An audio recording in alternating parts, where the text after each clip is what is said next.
आतंकवाद का रहनुमा पाकिस्तान, जहां आतंकवाद फलता फूलता है, जहां आतंकवाद की जड़ें इतनी गहरी हैं कि वो ना सिर्फ दुनिया को डराता है बल्कि अपनी ही सरजमी पर खून की नदियां बहाता है। और उसी सरजमी से एक ऐसा शख्स था जो डकैतों से भी बड़ा डकैत था, जो गैंगस्टरों से भी बड़ा गैंगस्टर था और जिसकी क्रूरता ने कराची की गलियों को कब्रिस्तान बना दिया।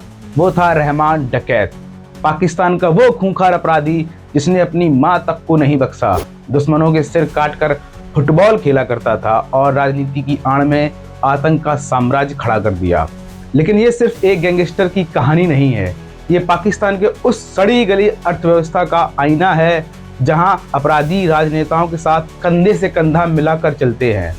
आज हम उसी रहमान डकैत की वो काली कुंडली खोलेंगे जो लियारी की गलियों से शुरू होकर पाकिस्तान की सत्ता के गलियारों तक पहुंची और अब बॉलीवुड की स्क्रीन पर धमाल मचा रही है।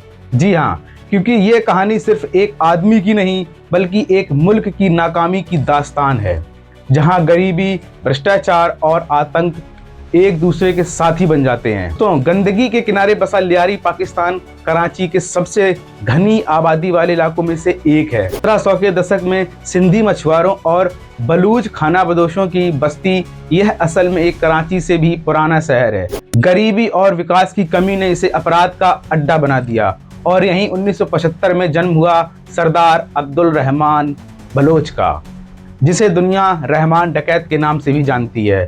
उसके पिता दाद मोहम्मद एक ड्रग स्मगलर थे और माँ खदीजा बीबी भी इसी दुनिया से ताल्लुक़ रखती थीं। बचपन से ही रहमान की ज़िंदगी अपराध की छाया में पली बढ़ी। ड्रग्स, हथियार और हिंसा इसके खेल बन गए थे। क्या आप यकीन करेंगे कि महज 13 साल की उम्र में उसने एक आदमी को चाकू से मार दिया और ये था उसका पहला दर्ज अपराध, जो आने वाले खून खराबे का ट्रेलर था। लेकिन इससे भी ज़्यादा चौंकाने वाला वो किस्सा था जब 15 साल की उम्र में उसने अपनी ही माँ का गला घोंट दिया और शरीर को पंखे से लटकाकर सुसाइड का रंग दे दिया। अब आप सोचेंगे कि आखिर क्यों उसे शक था कि माँ दुश्मन गैंग से रिश्ते रखती है या पुलिस को जानकारी दे रही है।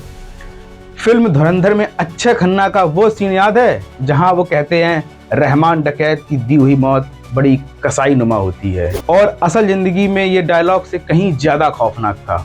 1990 के दशक में रहमान की क्रूरता चरम पर थी। उसने अपने 2 ड्रग सप्लायरों नदीम अमीन और नन्नू की हत्या की। फिर 1998 में सुलेमान बिरोही को मार डाला। उसके चाचा की हत्या ने उसे और ज्यादा बेरहम बना दिया। मगर ये सब वो कर क्यों रहा था? क्या ये सिर्फ व्यक्तिगत दुश्मनी थी या लियारी पर राज करने की साजिश? तो देखिए, रहमान ने हाजी लल्लू जैसे बड़े गैंगस्टरों के साथ रिश्ते बनाए, लेकिन जल्द ही दुश्मनी हो गई। 2001 में लल्लू की गिरफ्तारी के बाद रहमान ने गैंग की कमान संभाली और लियारी में भयंकर गैंग वॉर छिड़ गया। उसके दुश्मन अरशद पप्पू और उसके साथियों के साथ अगले 1 दशक में इस जंग ने लियारी को नर्क बना दिया। सड़कें बंद, जिंदगी ठप और गरीबी बढ़ गई। 3500 लोग मारे गए। रिपोर्ट्स कहती है कि रहमान के आदेश पर उसके साथी बाबा लाडला और उजैर बलोच दुश्मनों के कटे सिरों से फुटबॉल खेला करते थे। रहमान डकैत सिर्फ गैंगस्टर नहीं था, वो राजनीति का खिलाड़ी भी बन गया था। लियारी पाकिस्तान पीपल्स पार्टी यानी कि PPP का गढ़ बन गया था, जो जुल्फिकार अली भुट्टो और बेनजीर भुट्टो की पार्टी हुआ करती है। रहमान को पूर्व गृह मंत्री जुल्फिकार मिर्जा के साथ फोटोज में देखा गया, यहाँ तक कि बेनजीर भुट्टो के आसपास भी देखा गया था। अफवाहें हैं कि रहमान ने कई बार बेनजीर की जान बचाई और उसके परिवार को 1960 के दशक से PPP का संरक्षण मिलता रहा। अब सवाल आता है कि क्यों PPP जैसे बड़े नेता एक अपराधी से जुड़े? क्योंकि लियारी में गरीबी और बेरोजगारी इतनी थी कि रहमान जैसे लोग लोकल पावर बन जाते थे। वो लड़कों को दिहाड़ी देता, उन्हें काम करने का तरीका सिखाता और गश्त पर लगाता और वो बिना सोचे समझे गोलियां चलाने लगते थे। दैनिक जागरण ने खबर छापी है कि PPP नेता ने कहा, राजनीतिक हस्तियों ने लियारी को नजरअंदाज किया, नतीजन रहमान जैसे लोगों ने वो खालीपन भरा। 2008 में रहमान ने पीपल्स अमन कमेटी बनाई, जो शुरू में PPP की सहयोगी लगी, जिसके बाद वो खुद को सरदार अब्दुल रहमान बलोच कहने लगा और स्कूल क्लिनिक बनाकर रॉबिन हुड की इमेज बनाई, लेकिन अंदर से वही क्रूरता, जबरन वसूली, किडनैपिंग, ड्रग तस्करी, हथियारों की स्मगलिंग, सब कुछ करता रहा। अफवाहें थीं कि वो चुनाव लड़ सकता है और आसिफ अली जरदारी बेनजीर के पति और पूर्व राष्ट्रपति की सिक्योरिटी में उसके गैंग के लोग थे। लेकिन पाकिस्तान की राजनीति में अपराधी ज्यादा दिन नहीं टिकते, या तो मार दिए जाते हैं या भुला दिए जाते हैं केवल उनका काम होने के बाद। दोस्तों, रहमान की जिंदगी का सबसे फिल्मी चैप्टर 2006 का वो ऑपरेशन था जब पुलिस ऑफिसर चौधरी असलम ने क्वेटा में गुप्त अभियान चलाकर उसे पकड़ा। पूछताछ में रहमान ने 79 अपराध कबूल किए, हत्या, अपहरण, ड्रग्स, लेकिन सरकार ने गिरफ्तारी कभी पब्लिक नहीं की। क्यों? क्योंकि आसिफ जरदारी का कॉल आया, उसे मत मारो, अदालत में पेश करो, एनकाउंटर नहीं होगा।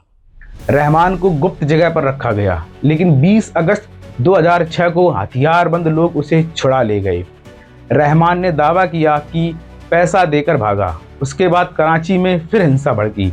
आखिरकार 9 अगस्त 2009 को रहमान का अंत हुआ। स्टील टाउन कराची में पुलिस के एनकाउंटर में वो मारा गया। महज 33 से 34 साल का था, लेकिन उसकी मौत पर शक था। ऑटोप्सी रिपोर्ट कहती है कि गोली 3 फीट की दूरी से चली, जो एनकाउंटर में पॉसिबल नहीं होता है। पीएसी के चेयरमैन मौलाना अब्दुल मजीद सरबाजी ने कहा, जब लड़ाई चल रही थी तो किसी ने दखल नहीं दिया और जब शांति आई तो उसे मार डाला। हालांकि इन सभी घटनाओं के बाद पीपीपी ने खुद को इससे दूर कर लिया और दावा किया कि पीएसी से कोई लेना देना नहीं है। रहमान की मौत के बाद उसका कजिन उजैर बलोच ने गैंग संभाला और लियारी की गैंग वॉर आज भी पाकिस्तान की सिरदर्दी है। अब सवाल यह है कि आखिर इंडिया में रहमान डकैत की चर्चा क्यों हो रही है? क्योंकि आदित्य धर की फिल्म धुरंधर ने उसे स्क्रीन पर जिंदा कर दिया है। अक्षय खन्ना ने रहमान का रोल निभाया है, जो फिल्म में आईएसआई के साथ लेन देन करता रहा है, और रणवीर सिंह का जासूस उसे खत्म करता है। फिल्म 2000 के दशक की लियारी पर सेट है और असल घटनाओं से इंस्पायर्ड है, जैसे कांधार हाईजैक, 26/11 मुंबई अटैक जैसी आतंकी घटनाओं को दिखाया गया है।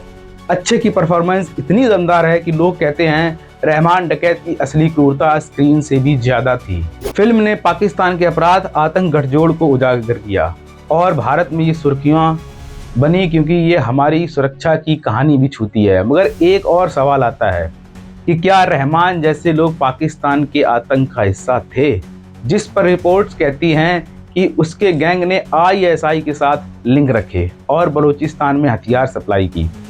दोस्तों, रहमान डकैत की कुंडली खत्म होती है, लेकिन उसके सबक बाकी हैं। पाकिस्तान जहां गरीबी अपराध पैदा करती है, राजनीति उसे पालती है और आतंक उसे दुनिया का दुश्मन बनाती है। रहमान की कहानी चेतावनी है कि अगर अपराध को राजनीति की आड़ मत दो, वरना वो तुम्हें ही निगल जाएगा। जैसे फिल्म में रहमान कहता है, ये लियारी है, यहाँ राज मैं करता हूँ, लेकिन असल में राज तो पाकिस्तान की नाकामी का था। ऐसी ही कहानियां जानने के लिए हमारे चैनल को सब्सक्राइब करना मत भूलिए। जय हिंद।